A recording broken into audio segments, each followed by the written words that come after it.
From unknown parts of metropolitan New York City, I am the hip and this is Yes, hello, good evening, or good morning, good afternoon, whenever you might be listening. Happy 2018. Yes, we have not wished a Happy New Year because it's been almost 2 months since the Hip and the Lip have done a show, but we are back, ladies and gentlemen. We are back with a vengeance. So much to talk about, so much to do, so much time, so little time. So much fluff from the lip to begin the episode, as usual. Yes, where's the weather update? No, thank you.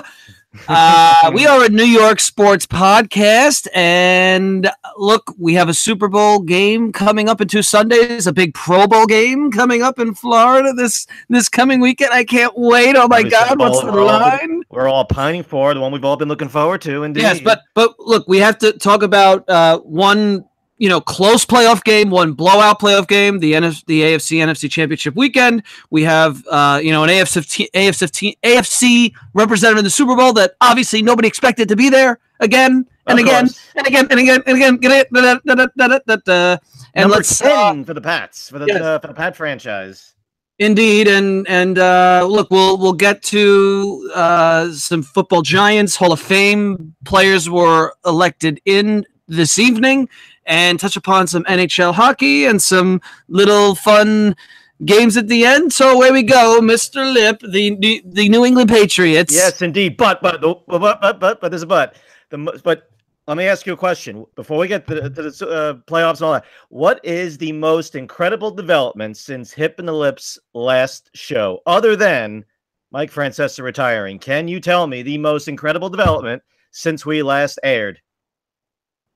That the New York Islanders will be going to Belmont.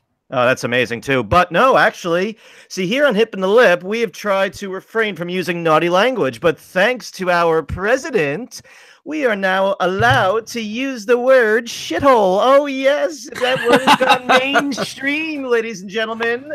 Everybody says it now. You see it everywhere, from newspapers to cable news shows to primetime network television. It's everywhere, and now we can all say it, and we can even say it here on Hip and the Lip. All right. Welcome to our shithole show. Okay, yes, thank you. That's what we tried to create. All right. Week in, week out here at Hip and the Lip. All right, take it away. The bigger the shithole of a show, the better. So, I mean, look, we watched the Jaguars Patriots game, and I mean, look, the fact that the Patriots had to beat the Titans and the Jaguars to get into the Super Bowl just kind of tells you about the state of the AFC right now. Marcus Mariota, Blake Bortles, ladies and gentlemen. I mean, I guess in a way it makes every other team in the AFC hopeful that when Brady decides to hang up his cleats, and I wouldn't be surprised if it happens after the end of this season. Whoa, what's the lip saying? We'll get to that later. But any AFC team thinks if you can get to the Super Bowl potentially with Blake Bortles as your quarterback, well then who can't potentially make the Super Bowl? I mean, or be one game away.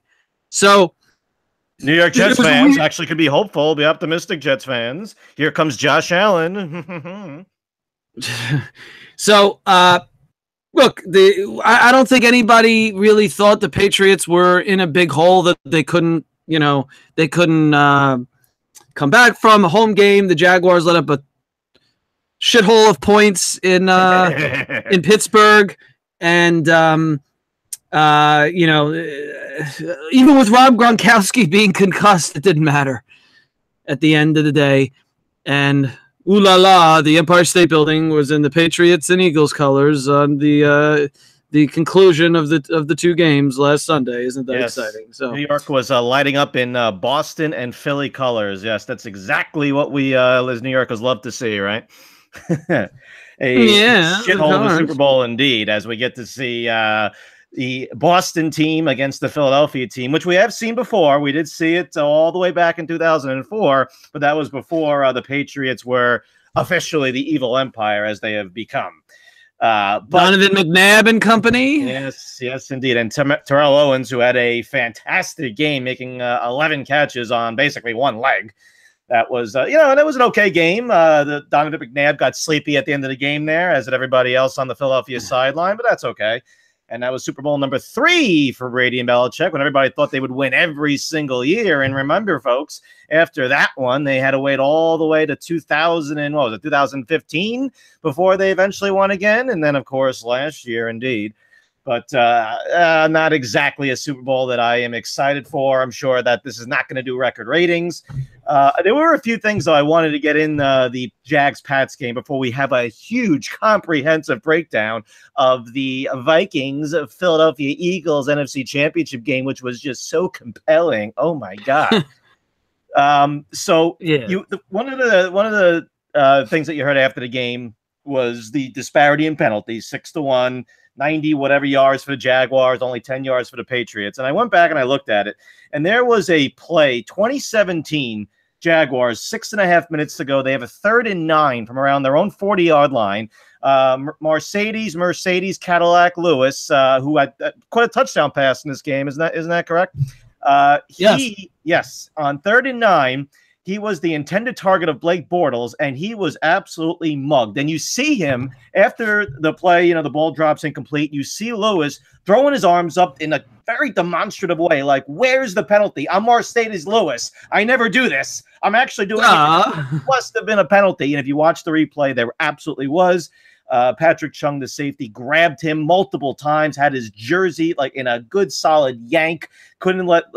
Lewis couldn't get free. Ball drops incomplete. Absolutely should have been a penalty. That was one of the biggest, if not the biggest play of the game, because if they convert the first down there, they're ahead in the game. Maybe, maybe they punt the ball away and it doesn't matter, but who knows? Maybe they can get a few more yards, get a field goal. And you want to say, well, the Patriots are still going to come back anyway, perhaps, but it was a huge play in the game. And then, the Patriots get to go 30 yards on their game-winning drive at 20-17 to win the game after a terrible punt. And then Bortles becomes Bortles at the end of the game. Really, the whole second half, Bortles did nothing after having a pretty impressive first half. And the ball knocked down by former Bill Gilmore, as the Patriot fan that we were watching the game with. Got to shout out in just sheer joy. And now we get to potentially watch the Super Bowl with this gentleman in a couple of weeks. And all right. So what did you think, Mr. Hip? Any takeaways from this championship game? Talking about a disparity of the calls, I actually thought that they should have overturned the play with James White and where he fumbled it. And, well, They ruled on the field that it was a fumble, but it looked like still made. Oops. Sorry, Dion Lewis. You're right. Thank you. Whoops. Yes, a big distinction. Yes. Yeah, sorry, I got the running back wrong. How dare I state the wrong running back on the same team? Yes, you took my very not so very good running back from fantasy earlier in the season, but anyway. Well, anyway, but I overturn it for the Patriots was what I thought. So, in any event, I mean, look. Actually, the other thing on that play is if you did think it was a fumble, the whistle was blown, and if the whistle was not blown, then Jack potentially could have the linebacker for the Jaguars could potentially return that ball for a touchdown if the whistle's not blown. So people thought the Jaguars got screwed anyway, even with the fumble. And they went 3 and out anyway, punted the ball. And so it didn't mean anything anyway for the Jaguars, that play. And there were a few other things. I'm surprised that the Jaguars kept it that close. I mean, that they got that far ahead of a lead to begin with. So, kudos to them to making it close. Blake Bortles played as well as he could have in the first half. And then the second half, he just went to the quarterback that he's pretty much played all year, sans any turnovers. I don't think he turned over the ball once, actually, in this game. Indeed. Maybe played a little, right? Yeah, no, you're right. Yeah, you're right. I was actually going to say maybe played a little too conservatively. Should have been a little more aggressive. But they tried to stick with the conservative game plan from the first half, and the Patriots made their defensive adjustments, and they realized Blake Bortles wasn't going to, he did make some throws downfield, but I don't know. Didn't scramble in that game at all. Nope, Interestingly, no scrambling. He tried to make plays with his arm, and in the second half just made nothing. He missed Fournette at the end of the game on that last drive when they were trying to drive for the game-winning touchdown. He just did nothing in the second half. Very conservative. Huh?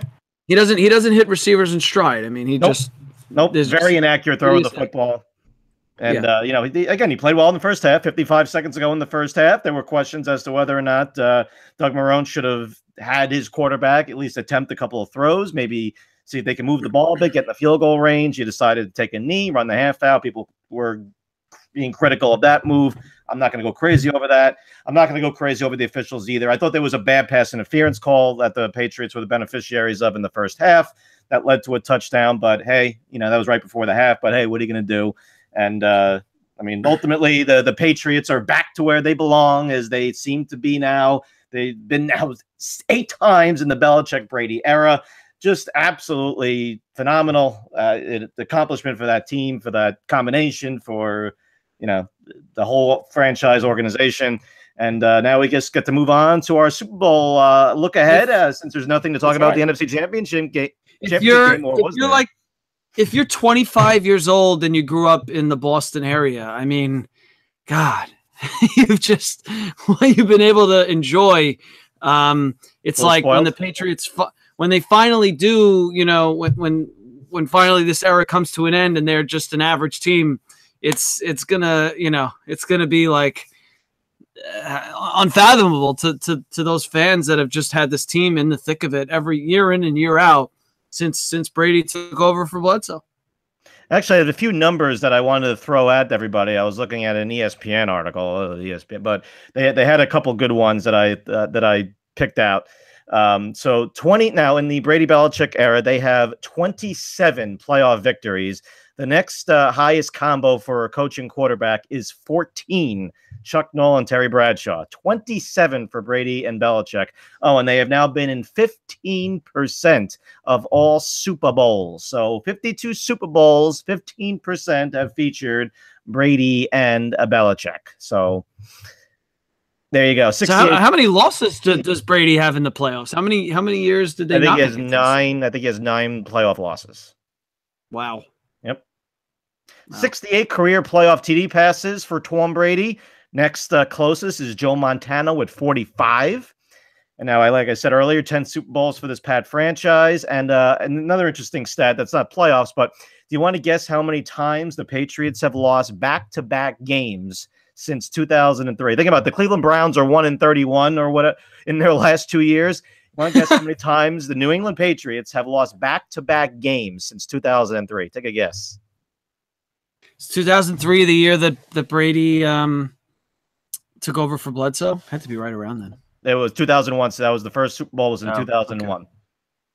Yep, just going back 15 years or 14 years, I guess. 5. Close. 6. 6 times. 6 times in 15 years. Back-to-back games since 2003. I wonder what the next fewest is for any team. I guess that's a good question. I didn't go that far to look it up. Just for context, that would have been good, I guess. But still, well, why don't we just put dead air on the show until you can look at every team's history, regular season schedule going back to 2003, and do a tally. Well, maybe you can do it. And I'll just do some background music. Is that the Sting? Is that what you just came up with, the Sting? Yeah, close. Well, actually, there was another one. The but I don't think I can do the melody as well as I do the. All right. Let's cut you off there. Yes. Anyway, moving on. Next. All right. So I don't know how many of our listeners know this, but we kind of, or really, the Lip types up some notes of things he wants to say, and so we have this document up that we kind of can reference to on occasion. And so what's really funny to me about this is, so he puts a note about the expected next Giant head coach, Pat Shurmur. Doesn't spell his name right. It's spelled Pat, S-H-U-R-M-E-R. Oh, whoops. That's how the Lip spells Pat Shurmur, everybody. So this So anyway, the Pat Shurmur is expected following the rumors of Matt Patricia, who's going to be a head coach for the Lions. So we're not going to break down the NFC Championship game. Just want to make sure. I don't know. Yeah, I mean, I'm not sure. Yeah, right. Other than Nick Foles actually made some good throws. How about that? Yes, against indeed. the team that had been great defensively and broke down at the end of the game. Well, didn't do well defensively against the Saints, although held on with that miracle play, and then just was a no-show in Philadelphia. I'm still just trying to figure out who I'm rooting for in this game. I honestly am up. I'm still feel like I'm up in the air. I would say I'm leaning towards the Patriots because I despise the Eagles, especially their fan base and just all the stories that we've heard just from the NFC Championship game of their antics and throwing stuff at the Vikings bus and cursing at Case Keenum's family and all that. So I would say I think I'm leaning towards the Patriots as much as I want to root against the Patriots and as much as I would like to root for Nick Foles. Because it's a nice story, he's just wearing the wrong jersey and the wrong fan base. Okay. For him. I think I might root for the Patriots, but for a different reason. Yeah, right. And that reason is, as I alluded to earlier, chance if the Patriots win the Super Bowl. Yep. I'll say that again. Yep. In case you didn't get it. Yep. I think if the Patriots win the Super Bowl, there is a chance that Tom Brady retires.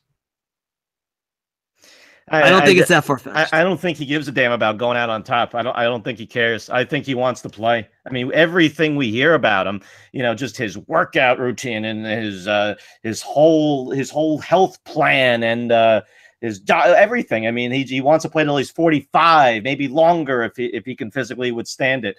I just don't see. I know that's what everybody hears, and I just think that I think he's going to have an epiphany after they win, and he's going to realize, do I really need to do this for a couple more years? I'm slow. I'm slow in the shithole pocket that I try to navigate through, and there's really just little benefit other than taking a big check. But I don't know. I just look, I understand the narratives and they're all out there. Nobody's talking about Tom Brady retiring. So I'm talking about it. and that's about it. Right. But I think there's a chance, and I think and it'll be interesting. But I think there's zero chance if they lose. Or next to zero, on barring some injury or something bizarre happening. So I think there's a not insignificant chance that he retires if they win. So that is the reason why I guess I would rather see the Patriots win. Yeah, right. I mean, I truly don't think he gives a damn about going out on top, the whole going off in the sunset thing. But hey, stranger things have happened. I think he does. Yes, I think he does. Maybe he gets a big kiss from Papa John if he decides to retire. Oh, come here, Tom. What a whole dynamic that is. Love triangle with Papa John, Peyton, and Tom. Well, Papa John's no longer the. He stepped down. He stepped down from the company as the CEO. Yep, as CEO, he's out because he supported the NFL with the anthem protest issue. That's a whole other topic, which we don't have enough time for. Yes. Anyway, back to Pat Shurmur after his wonderful offensive performance for the Vikings in the NFC Championship game. Yes, just gives you oodles of enthusiasm and excitement for Pat Shurmur becoming the Giants head coach, as we have heard. Hey, look, I mean, come on, let's be fair. He took Case Keenum to the NFC Championship game. I mean, Case Keenum. I mean, you got to give some credit there. Case Keenum. Come on, I'll say it again. Case Keenum. The guy that was on St. Louis and cut. The guy that was on Houston and cut and stunk in both places. Case Keenum. Where was Sam Bradford? Where was Teddy Bridgewater? Huh? Case Keenum's our guy in Minnesota. Well, we'll see if he's going to be the guy next year. Probably not. I don't think. Probably not. Commit a lot of money to him. Maybe the Cleveland Browns will throw a big contract at him and he'll revert back to Case Keenum in Cleveland. But with Sam Darnold sitting on the bench or something. But no, I mean, like Pat Shurmur, I mean, he's not a guy that's going to get you overly excited because he's Pat Shurmur. That's it. He's not a Belichick disciple. He's not an up-and-coming young Sean McVay offensive genius guru. He's a guy that's been in the league for a long time. He coached under Andy Reid for a long time. Has been in a football family. His father or his uncle or something was a long-time coordinator in the NFL. He was a head coach once before. He went 9-23 with the Browns. Whoop-de-doo, but it was the Browns, so maybe you can say, hey, 9 wins with the Browns, pretty damn good. But, he didn't, I guess, handle the Cleveland media very well. Mike Holmgren said he has to lighten up. He's a little too stiff. He doesn't joke around. He's too serious, and that personality may not play well here. We'll see. I mean, this is look. If you're the guy that's you were the one that was heavily critical of the Giants' handling of Odell Beckham and not whipping him into shape. But if that's this is exactly the coach you would want to address that. Well, not some energetic, more happy-go-lucky type. So I don't know if he's necessarily a disciplinarian that he's going to crack a whip. But, I mean, that's what any coach would have to do that. Any coach has got to come in and say, okay, Odell, here's the deal. You're going to abide by our rules or that's it. This is your last chance. And I think Odell knows it's his last chance. But I think I think the general manager kind of sets the tone, and the coach is going to, he's going to have to control him on game day and practice it on game day. That's what he's going to have to do. We'll see if he does. I'm not saying a no-nonsense coach, I think, can foster that, at least in the early get-go. What's funny is that McAdoo kind of at least came across as a stricter, no nonsense, old school football coach, and we saw that when it came to Odell Beckham, he completely cowered and was terrified to even utter a word to him or raise a finger to him. So, again, Shurmur may end up being the right guy. I mean, everything that you hear is that Matt Patricia was the Giants' first choice, but Patricia preferred Detroit. Okay, Patricia's never been a head coach. He might end up being the next Belichick, is what you hear. He's a Belichick clone. Or he might flame out after. I mean, yeah, but have any Belichick disciples? We've talked about this. Have any Belichick disciples been successful as NFL head coaches yet? Well, as NFL head coaches, I mean, there's a guy named Saban in college that's had some success, but in the NFL, not too much. I mean, we can go down the list. We don't have to. We can be here for a long time. No, but McDaniels failed his first time. Will he have more success this time? We'll see. He has Andrew Luck in Indianapolis, so that helps a little bit. It's not like the Patriots defense has been that good. I don't really understand. Like, just because he's a disciple of Bill Belichick, that's it. Like, it's not like the Patriots defense is overachieved. Well, first in points allowed and first in points allowed and first in yards allowed. So they exactly. So they've overachieved in yardage. They've overachieved in the points and yards. Impressive. I mean, what? That just that doesn't add up. That's impressive. I mean, I think that's probably why Patricia got the job. They're like, how did you do that? My God, how'd you make the math work? Yeah, exactly. You're a rocket scientist. I guess he has his degree in like rockets or something engineering from like Rensselaer Polytechnic Institute, upstate New York. So he's a rocket scientist. So how he made those numbers work is anybody's guess. But again, Shurmur, I think he's a good hire. We'll see if he works out, or at least a decent hire. We'll see if he works out. Maybe he'll end up being a great hire. Time will tell. How does he handle Eli Manning at 37? And let's see him get hired. Let's see look, the season isn't over yet. Let's see the offseason play out, and we'll start talking about it a little bit more. But they said they're bringing back Eli. That's well. So I mean, but that begs the question: will they take a quarterback at number 2? And we can debate this, as there'll be so much debate down the road. So we'll have to spend an hour or a year on it now, as we'll hear everywhere leading up to the April draft. But we'll see what they do. But Eli, they say, is coming back. Do they ask him to take a pay cut? It depends on what they think of Davis Webb and what they think of who they could get at number 2. And that's probably still far from being fully assessed. Here's the one thing, though. If they take a quarterback, $28 million tied up in the quarterback position, at least cap-wise, if they take a quarterback. For how many more years? I don't know if they can do that. How many more years? Well, for next year, I'm saying I'll have $28 million committed to right. So look, it's just 1 year. I mean, but it's just 1 year. Yeah, but that's a lot of money tied up in one position. I think they're going to have to ask Eli to restructure his deal, is what I'm saying. And does Eli, take a little offense to that? Will he get, a little squeamish, or like, oh, how dare you ask me to take a pay cut? I'm Eli Manning after you sat me down. So what if he gets squeamish? I'm just saying. Just say. But they claim they're bringing him back. All right. New York Giants, 2018. Get excited. All right, so look, we've had a few, let's say, call it sporadic warm days in January this year, like 3 or 4 days where it was like in the 40s. And, even most recently, it's like you get that first or second warm day and it's like, is the spring coming? And what do I think of when the weather starts to warm up? March Madness and baseball. Well, we still got a ways to go till either of those things actually happen, but we did have the Hall of Fame news come out tonight. Hell of a lead and in there.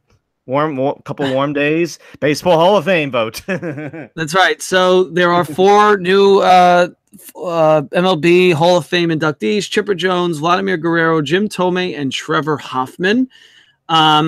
Couple guys that did not get voted in who were on the ballot: Edgar Martinez, Gary Sheffield, Manny Ramirez, Johan Santana, and of course the steroids brethren, the Bonds and the Clemens of the world. Hey, they're trending up though. Know. What did you? I didn't even know that this was happening today until somebody told me. But then I was kind of my interest was piqued. The warm days. You just said the warm days, so that didn't trigger your memory of the Baseball Hall of Fame vote. Well, I remember we talked endlessly about Mike Piazza and everything surrounding our very first show ever, if you remember. That was our very first show. See that? This is why I rely on you for the details about the sports, because Yep, we talked extensively about Mike Piazza getting into the Hall of Fame. So why don't we just do it again while we're at it? Yes, let's spend the next half an hour breaking down Mike Piazza's Hall of Fame induction from 1 year ago. Actually, 2 years ago. Let's break down a speech. 2 years ago, let's break down a speech. Oh, Mike Piazza. Is he deserving to be in the Hall of Fame despite the suspicion of steroids surrounding the back knee? Oh, gosh. How do you think the back knee is now? They should have made him take off his shirt when he got inducted as a final test. Well, now he would have been like, no, it's all gone now. I stopped doing steroids like 5 years ago, so it's all gone. Barry Bonds is, though, I think his head shrunk at least like 5 inches in the last 10 years. So, hey, my steroid days are over too. Oh, yes, Barry Bonds and Clemens, though, trending up. I still think that it's ridiculous at the end of the day that there's this big void of these players who, statistically, they should just be in the Hall of Fame. And look, if you put them in the Hall of Fame and just be transparent about everything surrounding the player. I agree. They need to reconcile this. They cannot continue to ignore it. And everything that you've seen written is like, writers are getting fed up too. They're like, you know what? I can't take this anymore. I'm just voting for them. I'm voting for them. They should be in the Hall of Fame. I don't care. Then we have to speculate. Well, how long did it take steroids? What kind of steroids? For what purpose? Who do we leave in? Who do we leave out? Did they have to fail a drug test? That we have to just be suspicious? We have to look at his back knee or the size of his head. Did he puncture a hole did he widen his neck hole when he put his head through his shirt? They're just fed up with it. At least most of them are. And that's why I think you're going to eventually see Bonds and Clemens get in. But as you said, what about everybody else? And you mentioned Sheffield, Manny Ramirez. What about Sosa? What about McGuire's off the ballot now? He would have been automatic. Sosa, Palmeiro. I mean, you can go down the list. They have to do something about this already. Yeah. But I will say the 3 of the 4 guys that got in, I'm happy they got in. The other one,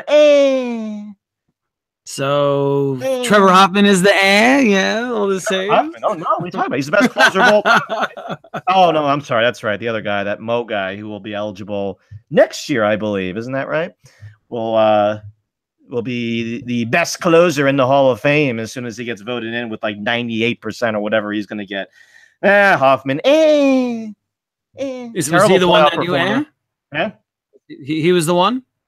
Yeah, I was wondering maybe Jim Thome. Jim Thome is kind of a little I mean, because he was in the league for like a 222 years. He was a compiler, and the latter part of the year extended from playing the DH probably for the last 10 years. 500 home run club though. 600 home run club. 600. That's right. Actually, I saw. Thank you. He has. Guess what number he is for home runs of all time. Well, how many or where he ranks? Yeah, well, ranks. Where does he rank for most home runs of all time? So you have Bonds, Ruth, and we're including the steroid boys, right? Bonds, Ruth, Aaron, Mays, A-Rod, A-Royd. Was Griffey? How many did Griffey end up with? I forget now. I'm just gonna say number 6. You think Jim Thome has the 6th most home runs of all time in Major League Baseball history? No, never mind. I'll say 9. It is 8. 8. Okay. I mean, 8 is only in between 2 away from kind of 6. So after Mays, it's Griffey, Pujols, and then Pujols. Right. I forgot about Pujols. And yeah, A-Rod has more than Willie Mays, by the way. Yeah. No, I know. Yeah. Yeah. Right. Actually, yeah. And I do think that Edgar should eventually get in. I know people disagree with that because he was a DH, but you just said so yourself. Jim Thome played first base, I guess, for half his career, and then the last half of his career DH. So you know what? Let Edgar in. He was a great hitter. I was a little surprised that Aubrey Huff didn't get voted into the Hall of Fame. Yes, of course. What about Orlando Hudson? These guys were on the ballot. Orlando Hudson and Jason Isringhausen. I mean, Jason Isringhausen at least became like a competent closer, but these guys you could have voted for, though. Imagine if you think a writer actually voted for Aubrey Huff to get in? Oh, yeah. I think they all got votes. They might have been like 2, but they got votes. Even though there's a limited number of players that you can vote for. Yeah. I mean, I guess they figured everybody because I think they get together and they're like, all right, well, we can't allow Chipper Jones or to get 99%. So since we all agree he's a Hall of Famer, who's going to vote for Aubrey? Somebody's voting for Aubrey Huff over Chipper Jones. Probably, yeah. Somebody is checking out the Aubrey Huff box and getting 100% or 99%. Did that person watch any baseball? But that's why Chipper Jones was such a good hitter. They're ensuring that Chipper Jones does not get 99%. They're like, well, he was a Hall of Famer, but let's not go crazy. He's not a 99% Hall of Famer. He's a 93% Hall of Famer. That's just so stupid. So let's vote for Aubrey Huff and Orlando Hudson. Yes. Oh my God. They're on the ballot. Okay. Look, the Islanders, they were running pretty well, I think, in like late November, early December, and they were scoring a lot of goals. And yes, they were letting up goals, but they've kind of gone up and down a lot recently.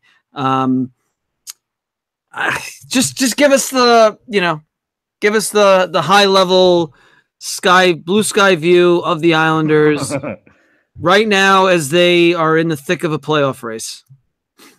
I think a bird's eye view. The bird actually might fall into the lake that is the Barclays Center. They only go out to sea to die, and that's what the Islanders are doing. They're going out to sea to die, as they. I mean, we can be here all night because I could just go on and on about this team right now. What's going on? Please don't. Yes, indeed. And of course, let's not forget their arena situation. So much breaking news with the Islanders arena. We covered that already. Barclays. Indeed, but when you look at this Islander team, and I mean, you just look at the fact that they boast right now 2 lines, their top 2 lines that feature John Tavares and Matthew Barzal, flanked by Anders Lee, who's going to score 40 goals, Josh Bailey, who's on his way to a career season times 100, who only 2 years ago I might have actually called the worst player in the NHL because that's how bad he was playing 2 years ago when they made their run into the playoffs against Florida and then won the series and whatever. And then, of course, Jordan Eberle, who's been very, very good. And now Beauvillier, who's come back from the minors with a vengeance and has been on fire playing with Matt Barzal and Jordan Eberle. And Andrew Ladd eventually will come back, and he will hopefully not take Beauvillier's spot on the second line. He will come back and just claim a spot on the third line. But that's where we get to, is their bottom 6, which has been absolutely atrocious. Now, I just have a few numbers I'm going to throw at you, and we could be here all night. But I just want to do this, though, because I just had to look it up. So since December 19th, they played 16 games. I'm going to throw some numbers at you. 54, 51, 61, 45, 60, 64, 54, 52, 52, 41, 57, 67, 62, 53, 63, 59. You want to guess what those numbers are?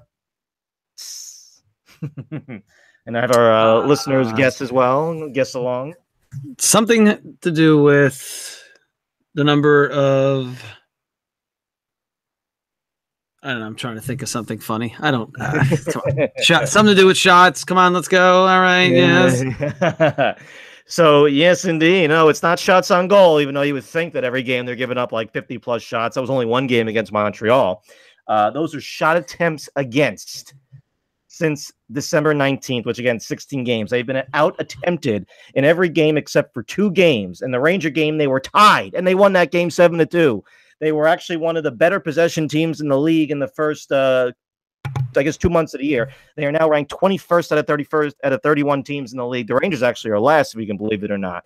They give up shooting galleries every game. Every game since December 19th, I think they have yielded at least 30 shots. There have been multiple games where they've given up 40 shots. One, they gave up 50 shots. Their defensive zone coverage, their defense in general has been absolutely dreadful. Like, they don't even have any competent coaching. They lead the NHL right now in goals for. They lead the NHL in goals. We're tied with Tampa. And they also lead the league in goals against. That's right, folks. And not only just lead the league, they lead the league by a solid 9 goals. They have a -9 differential. And they lead the NHL in goals. Go figure that. Letting up that many shots, that the Corsi and goals allowed is somewhat correlated. And exactly, and that's why so many people believe in the advanced stats.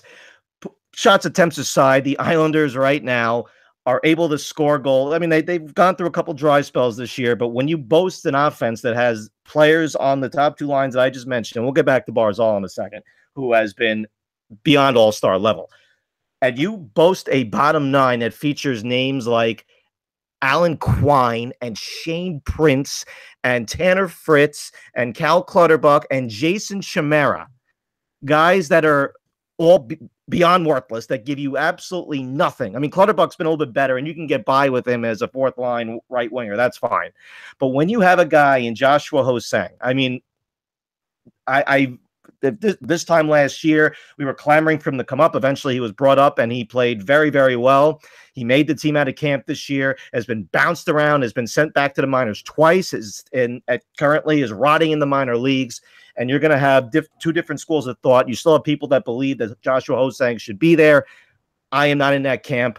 I think the Islanders are bungling that situation. They are mishandling, and they are going to ruin the kid. Eventually, they will end up dumping him, and he will go to another team where I hope he shoves it right down the throats of every person in this organization.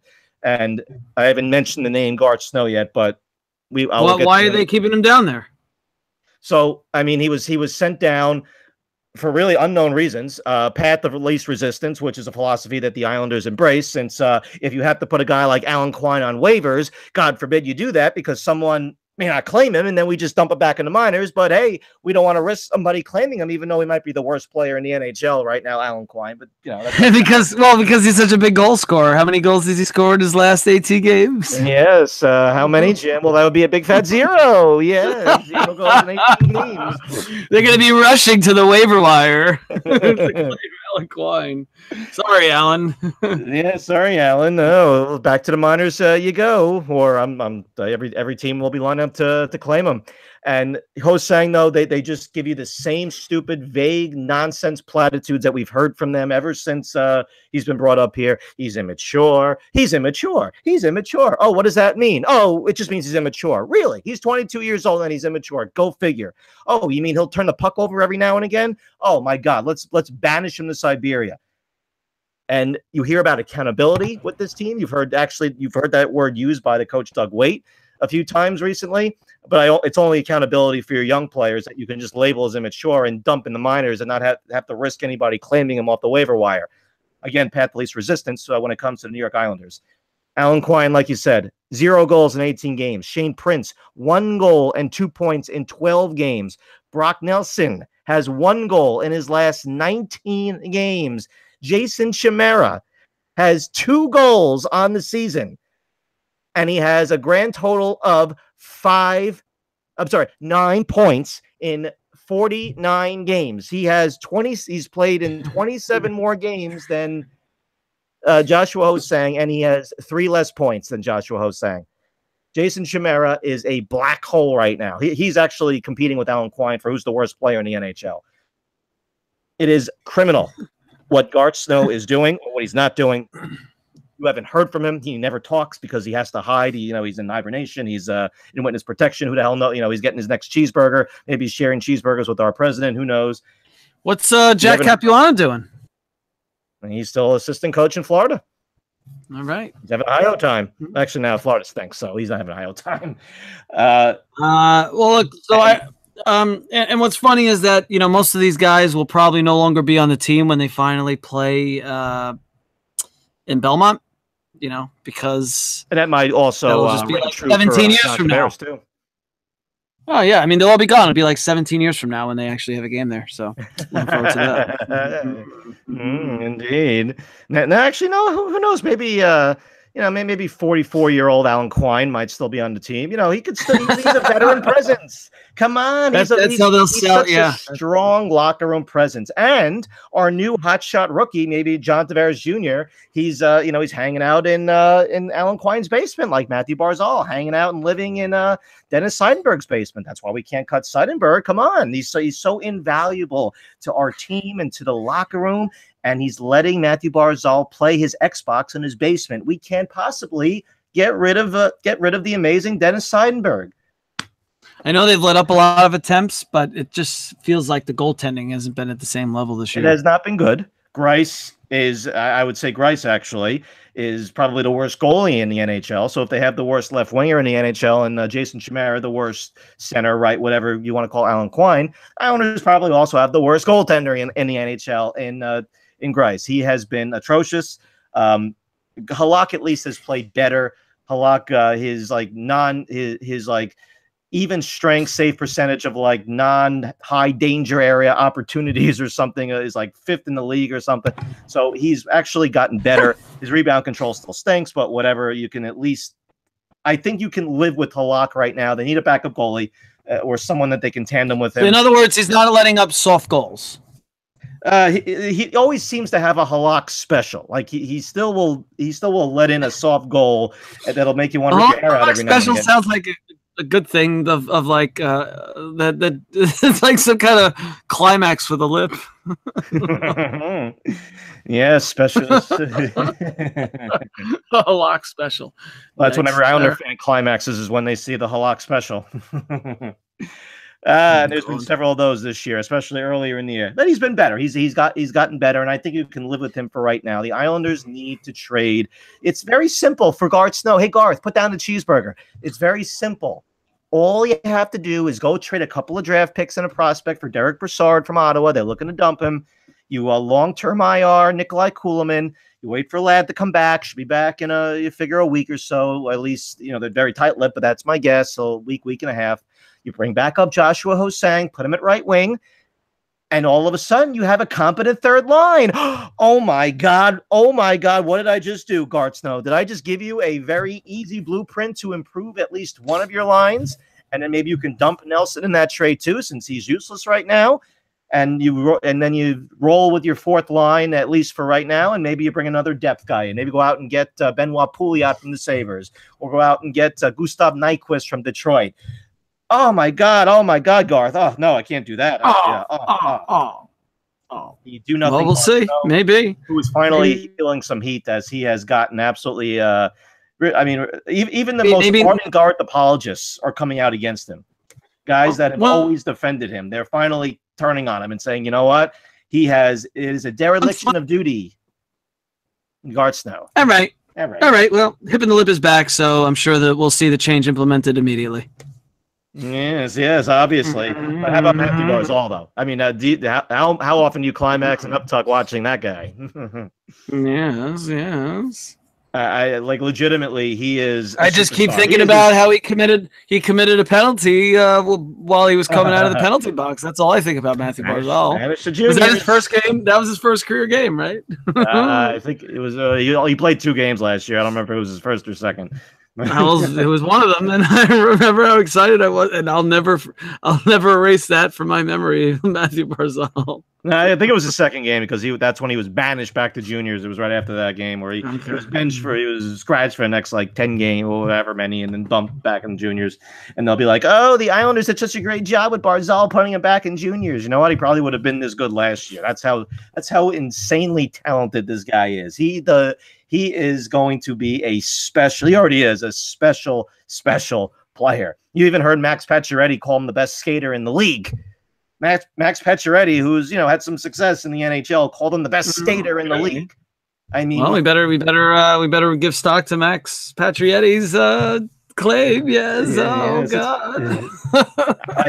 He's been on the trade block too. Apparently, he's been rumored. Go out and get him, Garth. No. Alan Quine, Jason Chimera, veteran leadership, veteran locker room presence. Hey, invaluable. And then, of course, building nonsense. Belmont, Barclays. Do we have to go into this? Yeah, it was news. It was news. Well, we do know they're going to be playing 12 games at the Coliseum. Or Newsday is reporting that the Barclays is looking for the Islanders to play 12 games at the Coliseum next year. Oh my God, so exciting! Now we get to drive out to Long Island instead of taking the subway to Barclays. Oh yes, sitting on that Meadowbrook Parkway traffic. Can't wait. Yeah, but I mean, I think a lot of people are probably happy to hear that. So it's nice to have your selfish opinion, but I mean, the core fan base on Long Island is ecstatic.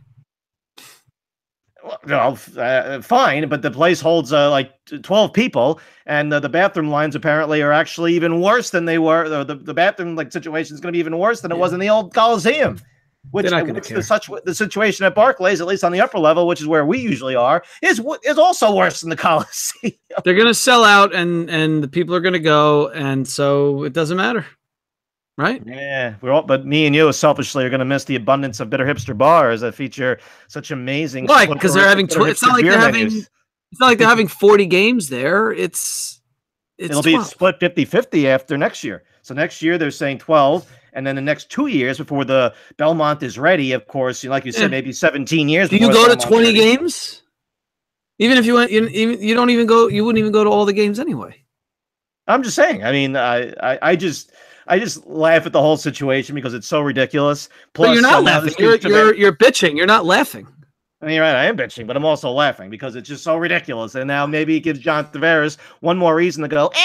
Maybe I'll go somewhere else. And the team that wants to pay me $15 million a year, reportedly. So let him go. Let him go. What are you gonna do? Well, and then we can hear Garth's. You're probably not ready to grapple with that possible reality, but maybe it's more likely than you want. Trade deadline is coming up.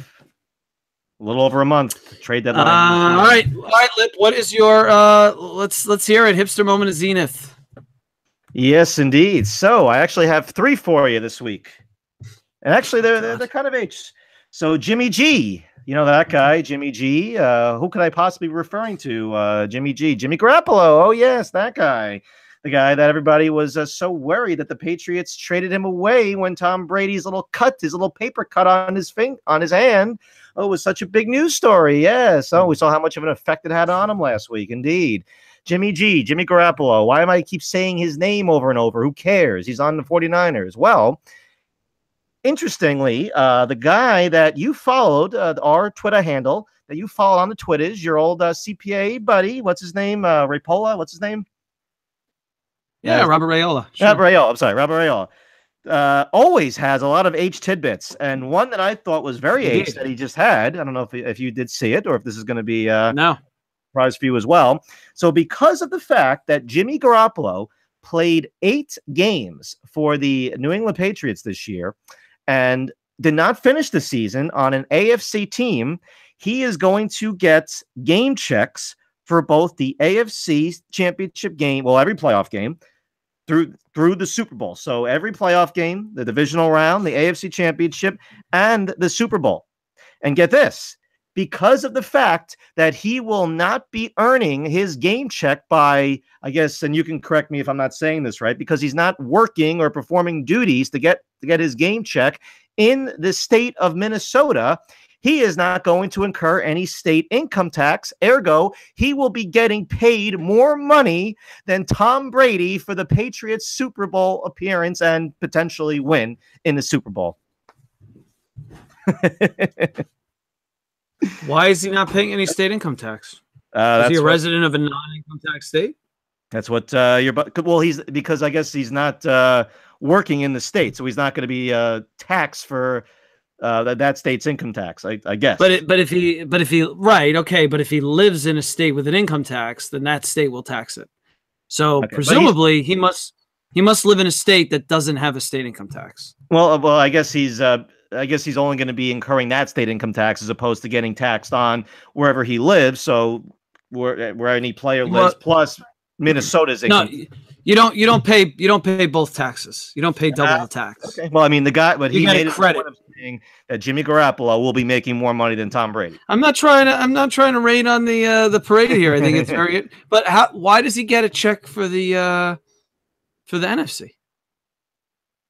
No, I'm saying because he is on an NFC team. If he would have finished on AFC team, I guess he wouldn't have gotten a game check for he wouldn't have gotten the playoff playoff share for the Super Bowl or the AFC Championship game. But because he finished on an NFC team, he is now able to collect the playoff share for every playoff game, including the Super Bowl. But why does he get to? Oh, because he was on the Patriots for. Right, because he played 8 games. If he played a minimum of 8 games on their roster, he was on their roster. For any player that was on the Patriots roster for 8 games. I don't know if there's anybody else that they had and they cut, so it's possible. But made it a point of saying that Jimmy G will be making more money for the for the Super Bowl share than Tom Brady will be. So, however the tax situation works itself out, he'll come out ahead. Thought that was kind of H. All right. And then also, so 2 more things. So on top of that, the Mighty Ducks. We've made so many, or at least I have made so many Mighty Ducks references over the years on H&L here. I have to announce that for those that don't know, the Mighty Ducks are making a comeback. That's right. No, not the Anaheim Ducks. They're not the Mighty Ducks anymore. They're just the Ducks. The Mighty Ducks are coming back, folks. A TV series has been green-lighted and is in production. I don't know what's coming out. They haven't said anything, but it will eventually be coming to a TV screen near you. Yes, still no word if it's going to be just a reboot or the same characters, just in whatever, new story, whatever, blah, blah, blah. But the Mighty Ducks will be making their triumphant return. Indeed. Yes, I'm reading Robert Iola's tweet right now from 13 hours ago. I'm going back to the part 1 of the HMOZ. Yeah, I don't know. But he does say that Garoppolo will be making more money than Tom Brady, right? He does. You're right. Yeah, he's always dedicated to the. I love his Twitters. Peter Tibbets. He's got so many good Twitters. I've talked to him about it. All right. Talked to him about it.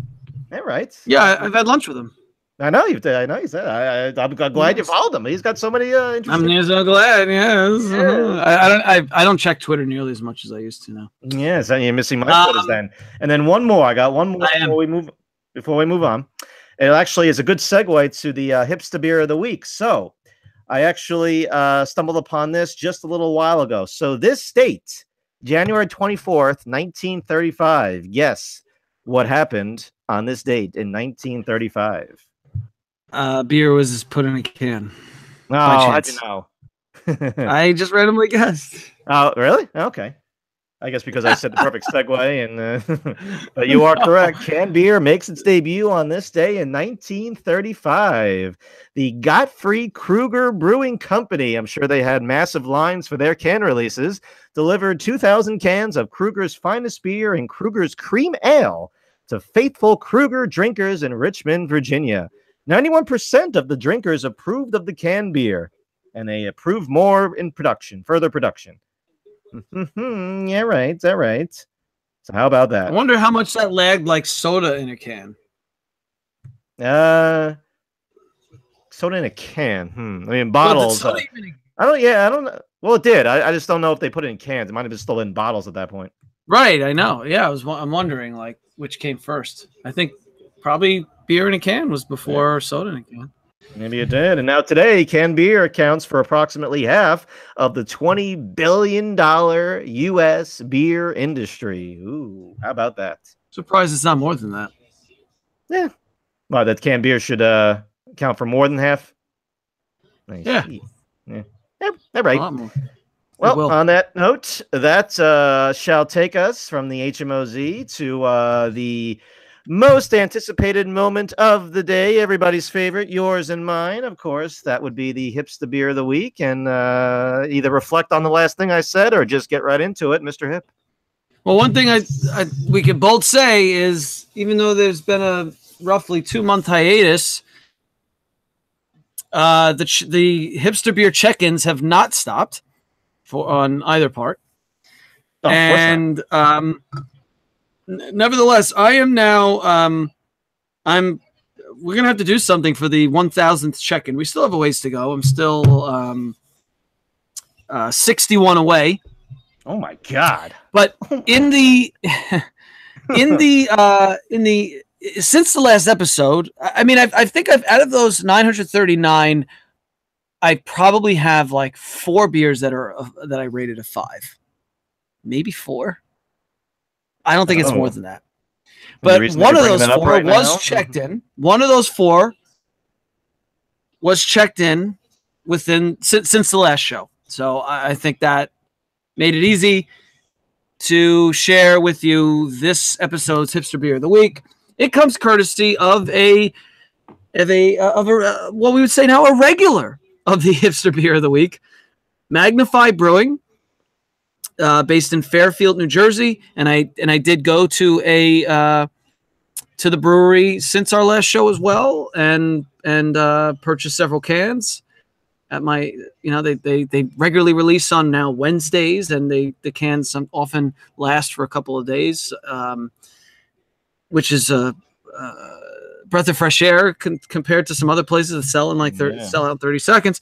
But anyway, so they have this Rock Me Doctor series of hazy IPAs, and a few weeks ago they did a single hop variants, Rock Me Dr. Citra, and it confirmed to me that Citra is probably the favorite hop that I can isolate and that I know that is just amazing. And this particular beer was, it's an 8% IPA.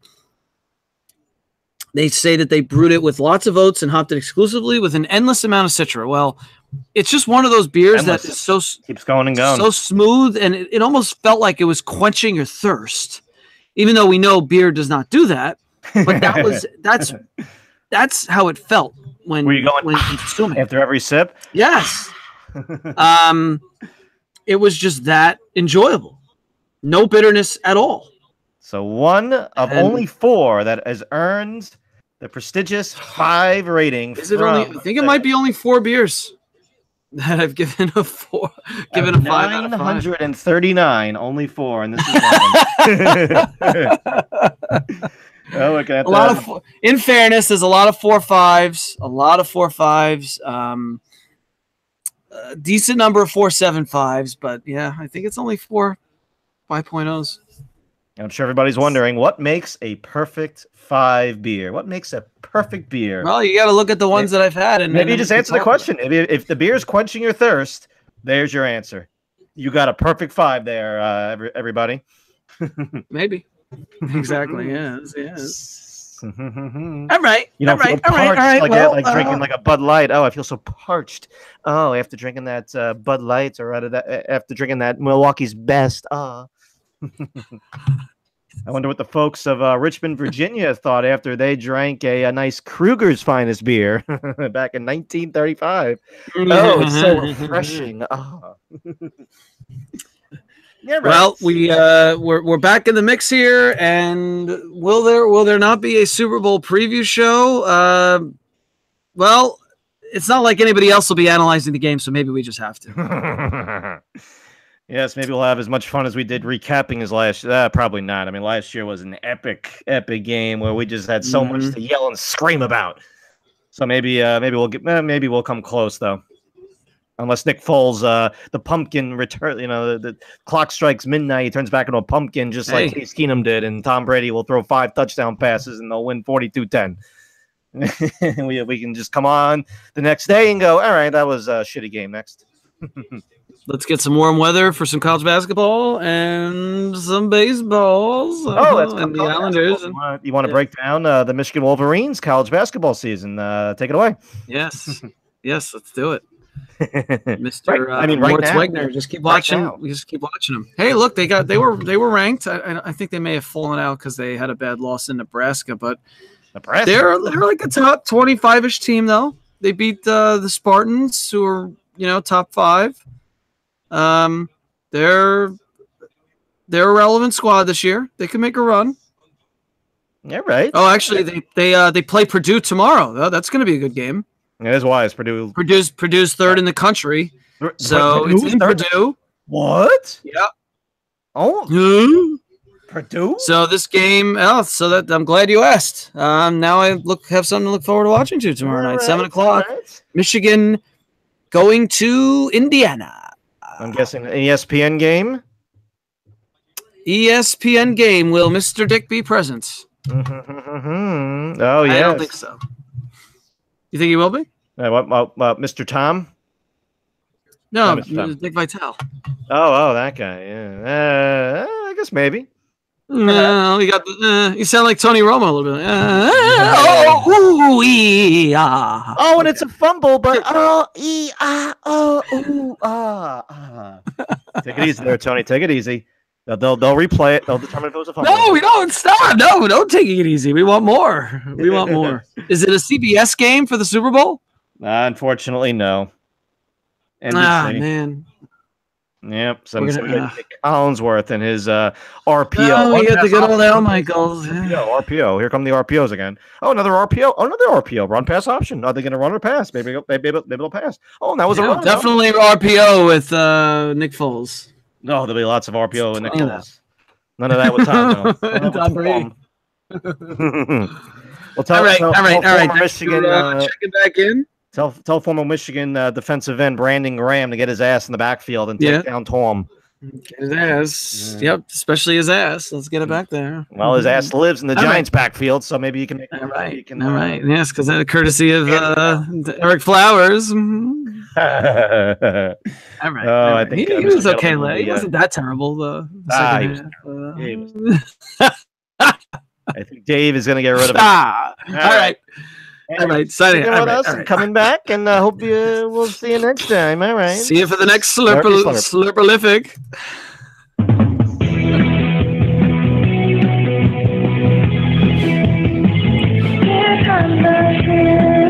Yes. Right now. Shithole.